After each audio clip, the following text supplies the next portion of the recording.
Hello student, कैसे आप लोग? उम्मीद करते हैं आप लोग ठीक हो गया। आपका मेरे यूट्यूब चैनल संजय ज्ञान गुरुकुल पर स्वागत है। आज मैं आपको क्लास 9 का गणित में बहुपद चैप्टर का प्रश्न बड़ी 2.3 का प्रश्न 4 सॉल्व करके समझाऊंगा।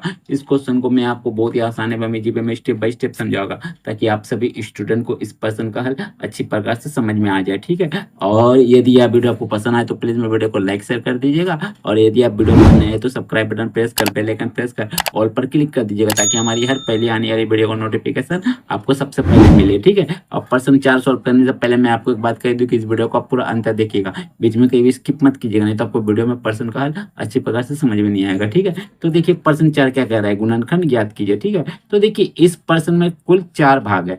ठीक है, और मैं 2 भाग का आपको आंसर मैंने हल आपको इस वीडियो में समझाऊंगा। ठीक है, वीडियो ज्यादा लंबा ना हो बोल के मैं 2 भाग का ही हल समझाऊंगा, और फिर 2 भाग का हल मैं आपका नेक्स्ट वीडियो में समझाऊंगा। ठीक है, और देखिए गुणनखंड ज्ञात कीजिए, ये आपका जो गुणनखंड है, आप सभी स्टूडेंट इसको अच्छे प्रकार से सीख लीजिए। ठीक है, क्योंकि यह गुणनखंड ज्ञात करना आपको क्लास 9 में ही नहीं पढ़ना है, 10 में, यहाँ तक कि आप कॉलेज में अगर आप मैथ लेते हैं तो वहां भी आपको कहीं ना कहीं गुणनखंड ज्ञात करना आपको पड़ता है। ठीक है, तो अच्छी प्रकार से गुणनखंड ज्ञात करना सीख लीजिए। ठीक है, तो देखिए गुणनखंड कैसे ज्ञात करते हैं, हल लिख लेते हैं।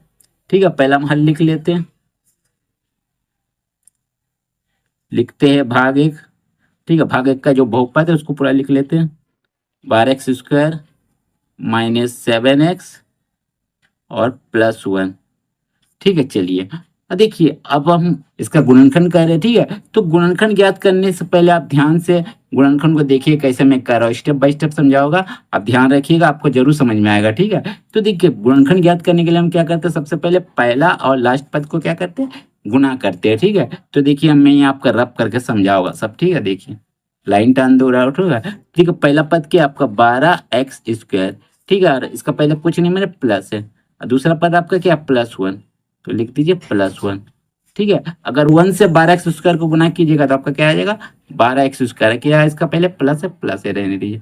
ठीक है, इतना तो आपको समझ में आ गया। ठीक है, अब क्या कीजिए, सबसे पहले हम लोग क्या करते हैं, ये 12x² और +1 को हम लोग ऐसे ही लिख के छोड़ देते हैं। ठीक है, अब देखिए मैं क्या करूंगा, ये जो 12x² आया, 12 को मैं क्या करूंगा, इसका अभाज्य गुणनखंड करूंगा। ठीक है, तो देखिए इसका अभाज्य गुणनखंड क्या होगा, 2×6 = 12, 6×12 गया, फिर आपका आ जाएगा 2×3 = 6, फिर आपका जाएगा 3×1 = 3, और नहीं जाएगा। ठीक है, अब मैं क्या करूंगा, देखिए आप बीच में क्या लाना, -7x। ठीक है, तो ये जो आपका फैक्टर मिला 2 2 3, इसको इस प्रकार आपको प्लस माइनस में अरेंज करना कि आपको घटाने जोड़ने से -7x आए और गुना करने से +12x² भी आए। ठीक है, तो देखिए क्या करिएगा, तो देखिए 2 दूनी 4, अगर 4 से हम 3 को जोड़ते हैं तो 7x आ जाएगा। ठीक है, लेकिन माइनस कैसे आएगा वो देखिए,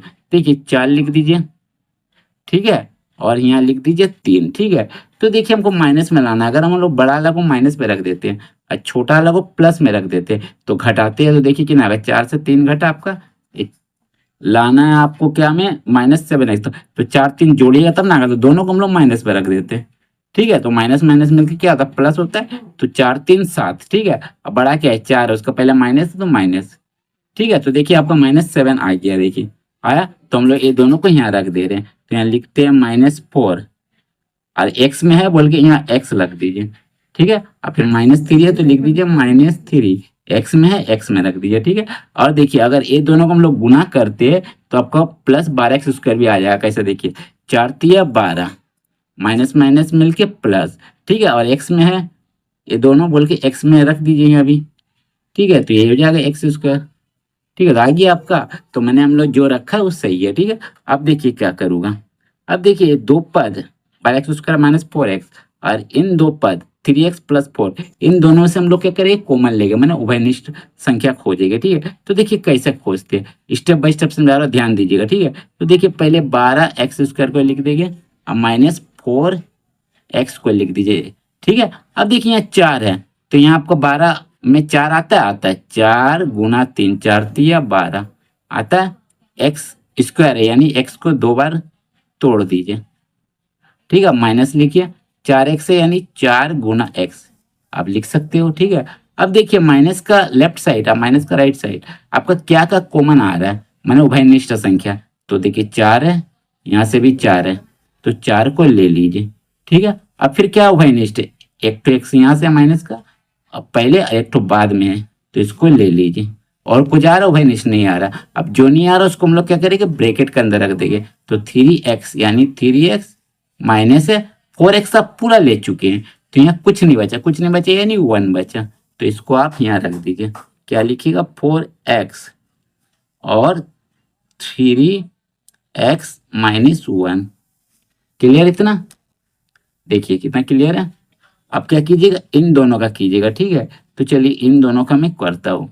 ठीक है, देखिए लीजिएगा 3x प्लस 1। ठीक है, चलिए ठीक है 3x प्लस 1, इन दोनों में से आपका कोई कॉमन ही नहीं आ रहा है, तो कोई कॉमन नहीं है मैंने एक लीजिएगा। ठीक है, अब बात होगी ब्रैकेट के अंदर रख दिए 3x। ठीक है, अरे यहाँ माइनस भी था, ठीक है माइनस था, तो देखिए इन दोनों में से आपका माइनस भी कॉमन आएगा, क्योंकि देखिए प्लस में आपका क्या होता है, माइनस माइनस प्लस, तो यहाँ से माइनस यहाँ से माइनस, तो माइनस आया, आया ना, तो ये माइनस आप ले चुके हैं, और दोनों तरफ से एक आएगा, कुछ नहीं है मैंने एक आएगा, तो 3x पूरा बचा। और देखिए यहाँ प्लस में सब एक माइनस ले चुके हैं, एक माइनस बचा ना, लिख दीजिए, यहाँ कुछ नहीं मैंने 1 है। ठीक है, तो ये आपका लिख दीजिए यहाँ, तो लिखिएगा -1 और 3x और -1।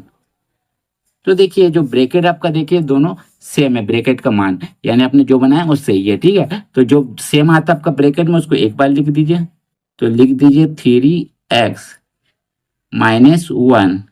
ठीक है, और जो आपका बाहर में है संख्या ब्रैकेट के, वो आपका एक ब्रैकेट में डाल दीजिए 4x -1।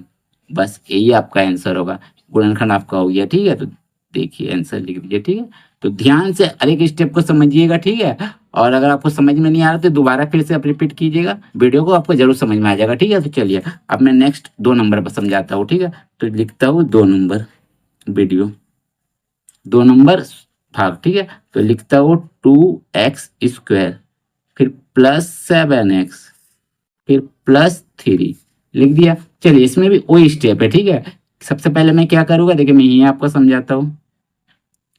ठीक है, सबसे पहले मैं क्या करूंगा, पहला लास्ट टर्म को गुणा करूंगा। तो देखिए पहला क्या है 2x स्क्वायर, और लास्ट में आपका क्या है 3, गुणा कीजिए। तो देखिए 3 दूनी 6 एक्स स्क्वायर, तो आपका 6x स्क्वायर आया। ठीक है, अब 6 को मेरा तोड़ना है। ठीक है, तो 6 का मैं तोड़ता हूँ, देखिए।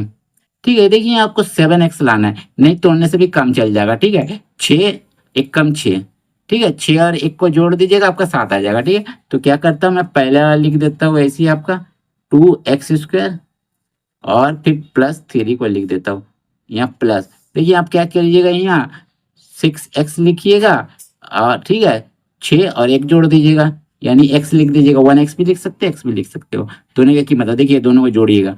6 यहाँ कुछ आगे नहीं है, मैंने 1 है, 6 और 1 7, और x और दोनों तरफ प्लस है तो प्लस। ठीक है, तो आपका ये गुणनखंड हो गया। अब इन दोनों से कॉमन लीजिएगा, तो देखिए कॉमन कैसे आएगा, देखिए 2x स्क्वायर +6x। ठीक है, तो देखिए 2x स्क्वायर, तो 2x x है गुना x लिख दीजिए, 2 बार 2 दिया एक्स स्क्वायर है, फिर प्लस। देखिए आपका 2 तिया 6 होता है, लिखिए 2 तिया 6 गुना x। तो देखिए दोनों तरफ से आपका 1 तो 2 कॉमन आया, यहाँ से भी 1 2 कॉमन आया, प्लस का लेफ्ट साइड राइट साइड से। ठीक है, ले लिए, यहाँ पे 1 तो x कॉमन आया, यहाँ से भी 1 तो x कॉमन आया, ले लीजिए।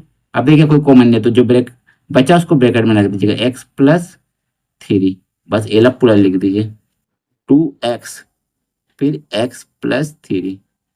क्लियर? अब देखिए यहाँ से कोई कॉमन आएगा, देखिए कोई कॉमन नहीं है, x3 से कोई कॉमन नहीं आएगा, तो कोई कॉमन नहीं है मैंने 1 लीजिएगा, तो यहाँ 1 ले लिए, और जो बचा उसको ब्रैकेट के अंदर मैंने x +3। तो देखिए दोनों आपका x+3 सेम है, यानी आपने जो बनाया वो सही है। ठीक है, तो लिख दीजिए जो सेम है उसको एक ब्रैकेट में एक बार x +3, और जो बाहर है उसको एक ब्रैकेट में रख दीजिए 2x + 1। ये हो गया इसका आंसर। ठीक है, तो आपको उम्मीद करता हूँ ये आपको दोनों जो भाग है आपको समझ में आ गया होगा प्रश्न 4 का। ठीक है, तो उम्मीद करता हूँ आपको मेरा ये वीडियो पसंद आया होगा। यदि आपको मेरा ये वीडियो पसंद आया तो प्लीज मेरे वीडियो को लाइक से सब्सक्राइब कर दीजिएगा, और यदि आपको वीडियो समझने में कोई कष्ट है तो मुझे कमेंट कर सकते हैं, और यदि आपने इससे पिछले अध्याय का वीडियो नहीं देखा तो मेरा डिस्क्रिप्शन के प्लेलिस्ट पर जाकर देख सकते हैं। ठीक है, तो फिर मिलते हैं एक नए वीडियो के साथ। धन्यवाद।